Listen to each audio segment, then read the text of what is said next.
Skill development scam కేసులో Chandrababu bail రద్దు చేయాలంటూ సిఐడి వేసిన పిటిషన్పై ఇవాళ సుప్రీంకోర్టులో విచారణ జరగనుంది.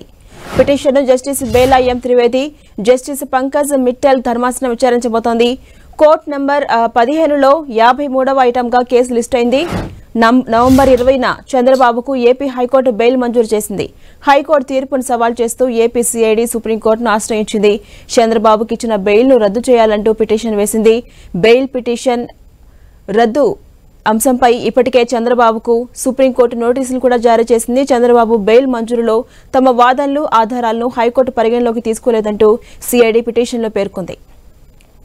ఇక స్కిల్ డెవలప్మెంట్ స్కామ్ కేసులో చంద్రబాబు బెయిల్ రద్దు చేయాలంటూ కీలక అంశాలను సిఐడి పిటిషన్లో పేర్కొంది. బెయిల్ విషయంలో హైకోర్టు పరిధి దాటిందని, సుప్రీంకోర్టు నిర్దేశించిన కొలమానాలను హైకోర్టు అతిక్రమించిందని పిటిషన్లో తెలిపింది.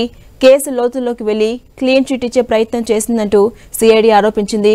ట్రయల్ కోర్టును ప్రభావితం చేసేలా హైకోర్టు తీర్పు ఉందని సిఐడి అభిప్రాయాన్ని వ్యక్తం చేసింది.